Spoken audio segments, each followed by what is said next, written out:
Teddy Hart. It's not easy in the field, but he is so much. Whoa, getting a draft in here. Jason Litzau in the main event. Let's go back to Joe and Teddy. Thanks, BK. Well, through the years, Friday Night Fights has been able to introduce you to a new generation of brash and bold ring characters. Tonight, one of the brashest, one of the boldest of them all, continues his rise up the ranks. The entertaining Jason Litzau faces Nicky Bentz. Undefeated featherweight Jason Litzau. Glad to be back in the TV spotlight. What is it about the 23-year-old that makes him such a polarizing figure? Is it that boy band teen idol look combined with that outrageously outspoken persona? Is it the risk-reward style of speed and skill? Jealous of him? Appreciative of him? Bottom line is that many are drawn to him. Undefeated and youthfully fun-loving, Jason Litzau has never met an interview he hasn't smothered with confidence. I'm a star, and when I would quit boxing tomorrow if I didn't believe I'm going to be somewhat of a De La Hoya in the superstardom category. I know not everybody's going to love me, and not everybody's going to hate me, you know, because I do got blue eyes and I can fight. The main thing for me is just watch me, you know. I'm here to entertain. You know, and like wrestling, there's good guys and there's bad guys. Some like the good guys, some like the bad guys. Well, I'm the good and bad put together, so you gotta love the kid. 1 year ago this weekend, Litzau was on Friday Night Fights facing the rugged veteran Johnny Nolasco. Early on, it had the look of a typical Litzau fight. Speed and power were combining to put him out in front. But in the fifth, we saw the first sign that this would be different. Litzau got rattled. His defense was eroding away. In the seventh, his risk-reward style created an opening for Nolasco. And for the first time in his career, Jason was floored. 6, 7, are you sure? 8. He not only got up and survived, he went on the attack. The ninth round saw Litzau batter his foe and secure a split decision win. A win that almost never happened because of personal issues distracting him from his career goals. Going into the fight, I wasn't signed, and to sum it all up, I really wanted to lose the fight. Going in, I didn't want to box anymore, and so 2 hours before the fight, I'm talking about quitting boxing, and to sum it all up, until I got knocked down in that fight, all I remember is my daughter saying, "Daddy, you can't lose," and I'm just too much of a competitor, and that got me into the fight. That really made me want to fight more once I got my marbles back. Litzau's following the road paved by other flashy fighters. He calls Paulie Malignaggi a friend, and he considers Emmanuel Augustus to be exactly what boxing needs more of. When I watch Paul, he's what you call, you're gonna hate or love him. Same thing as me. When you watch Emmanuel Augustus, you call a hate or love him. But what I call him showman. And that's what I am, and that's what they are. They're here to entertain. Now refocused towards the top, the 23-year-old has it all in perspective, his own unique perspective. When I get into the ring every night, I think, I'm not nervous or nothing. I get in and I go, what's the worst that can happen to me? Die? We got troops overseas that are risking their life every day. All I'm risking is once a month, once every other month. So when I get in the ring, I don't have no fear, and I'm ready to bang, I'm ready to box, I'm ready to showboat. It depends on what mood I'm in. But you hit me, you're gonna wake the devil up. In the shadows of the Palomar Mountains, Jason Litzau trying to climb up the featherweight mountain.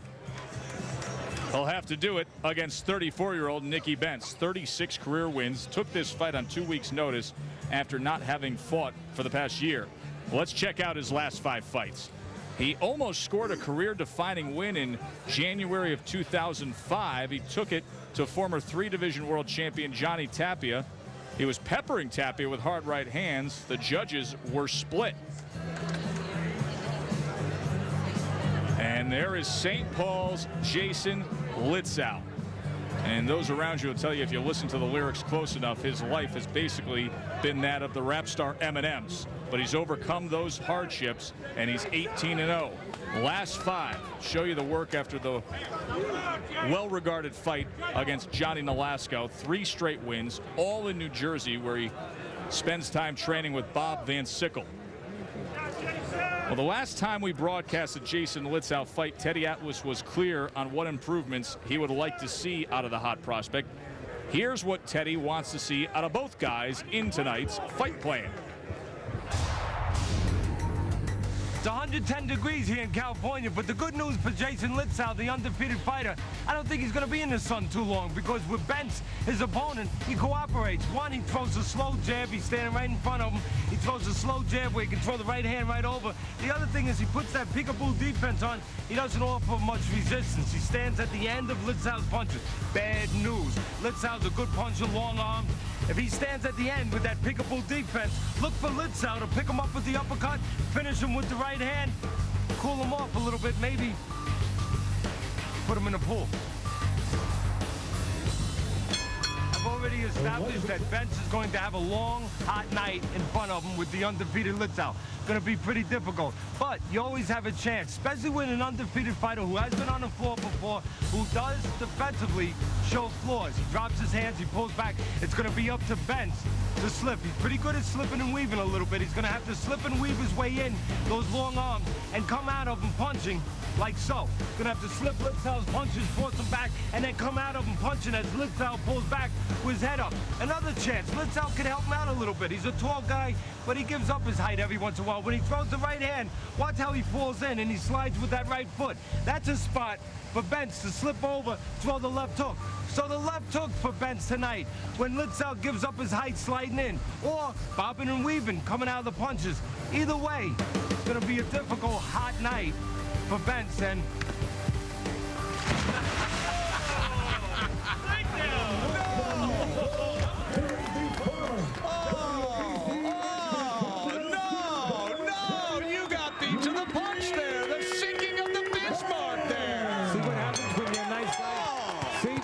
when you're a nice guy, and earlier in the first illustration, I could have thrown him in, but they decided not to. See how I got paid back?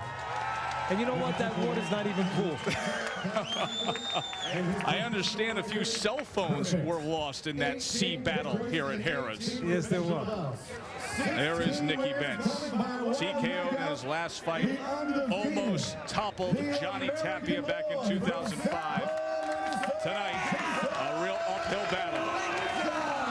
Jason Litzau knocking on the door of being a ranked featherweight. Will he get there tonight? Pat Russell's the referee. It's a 10 round. There's a line right there. There's a line right there. 10 rounds. Touch him up. When it's worth it, come out of the bell.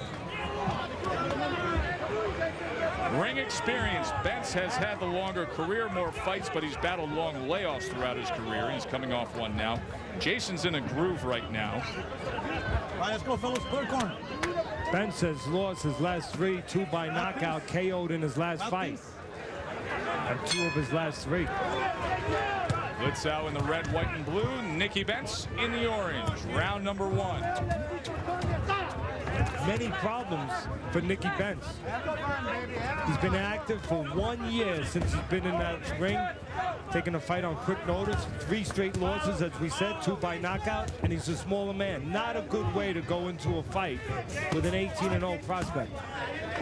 Told you about Jason Litzau training in New Jersey. He also got valuable time in Florida at Buddy McGirt's gym and worked with Arturo Gatti, strength and conditioning coach. There was a left hand to the body there. You know, Bentz moves his head pretty well. That's where his concentration is. Litzau's concentration will be offense. Bentz will be mostly defense. But while he moves that head, he bends forward. Just did it. And he bends into shots, particularly the uppercut. I think the uppercut could be very effective, as we illustrated on the fight plan, as Bentz will bend to get away from shots, but will lean forward and put himself out in a position where he's in limbo, where I think Litzau, with quick hands and strong hands, he can go and find him. Also, the body would not... He was just rocked by that right hand. That right hand got to Nicky Bentz. Bentz, when he bends down, he goes into that defensive posture. 2 problems. 1, there's no offense. Litzau has nothing to worry about. He can let his hands go. And the other is, watch Bentz when he bends. He leaves himself in limbo.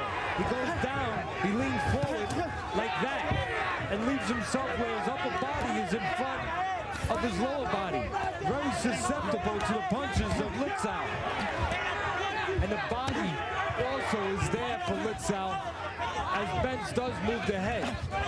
If Litzau can't find the body, or if he can't find the head, Joe, he can definitely find the body that's right in front of him. You can see the hand speed of Litzau. 3 first-round knockouts in his career, 16 knockouts among his 18 wins. Already scored a knockdown here tonight. Again, Bentz, his concentration is defense, not offense. So right now, Litzau has nothing to worry about, nothing at all.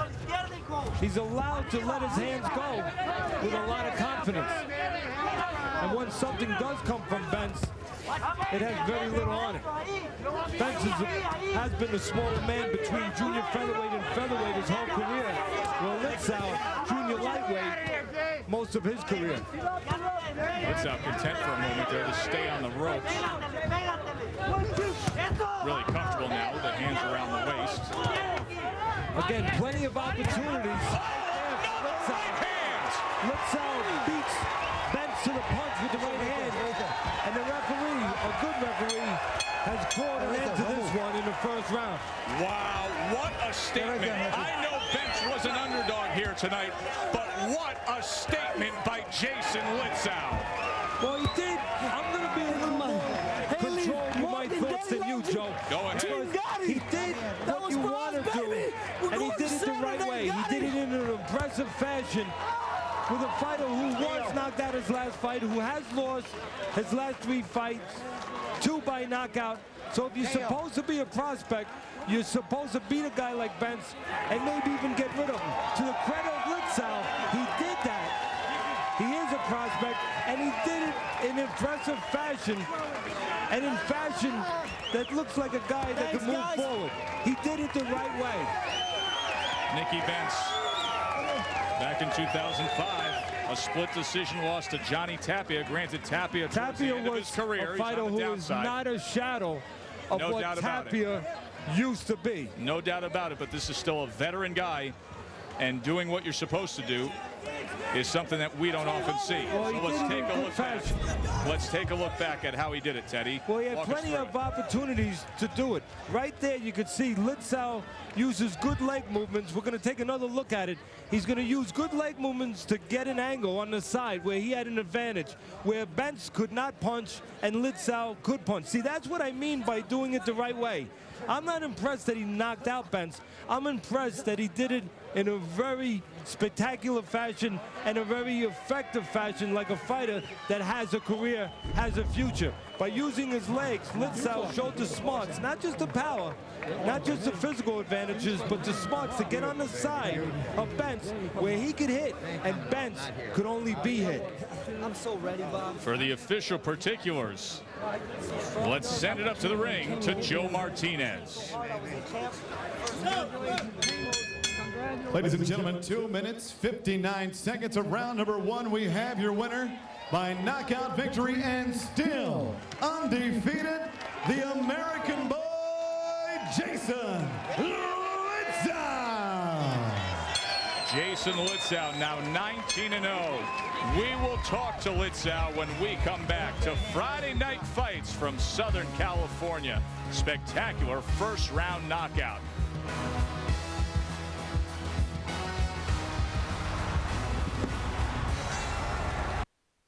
Let's go to Joe and Teddy. Thanks, Brian. Friday Night Fights at Hira's Rincon in California. We are on the heels of a spectacular first-round knockout win by Jason Litzau against Nicky Bentz. The big right hand ended it at 2:59 of the first round. Congratulations, Jason, the 4th first-round knockout of your career. How satisfying was this win? Oh, man, this was great. I trained hard for this. I want to just thank Team Gotti, Kevin Duva, and Carl for the promotions, and my troops, and Jesus Christ, and to give me the strength to do this tonight.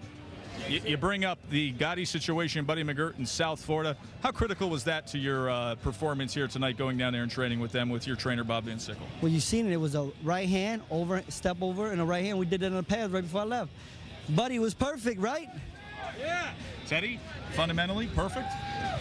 Not perfect, but pretty damn good.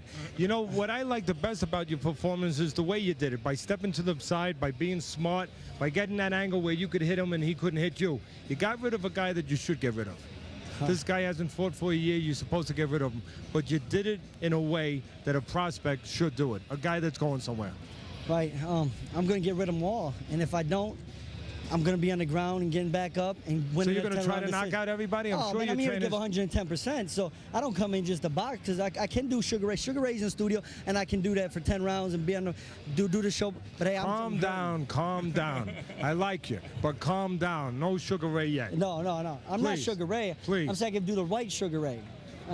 Jason, before we went on with our main event tonight, we heard an interview where you talked about that last year before you were on ESPN. You had a lot of personal issues, and that you were talking about maybe quitting the game. How far have you come now? Man, the stars are born, and I mean, if you knew what I was going into last year, I mean, I was 2 hours.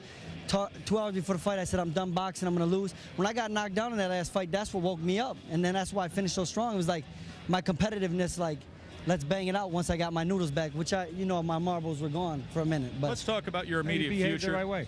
We have Rogers Matagwa coming up in a couple nights on Wednesday night fights in Philadelphia. He's a guy that may be a next step for you. We've heard about that. What other guys are you targeting out there among the 126 pounders? All of them. I got main events, an awesome promotion coming that stands behind me, and I stand behind them. They can do whatever they want, and I'll fight anybody. And I'm going to give 110%. Jason Litzau, now 19-0, another knockout in his career. He took out Nicky Bentz. 2 big right hands in the first round did the damage. Let's send it back to Brian Kenny. And Sugar Ray Leonard, the aforementioned former welterweight champion of the world. What are your thoughts on that again? Litzau, bringing up your name. What are your thoughts, Ray? Well, Jason's a kid who has a ton of confidence, almost too much confidence. He has potential. I think if he takes his time, like Teddy said, takes his time and continues to get better, he can be a prospect, a hot prospect. Yeah, Teddy's got you covered. He understands. Don't get too excited out there. But now you picked your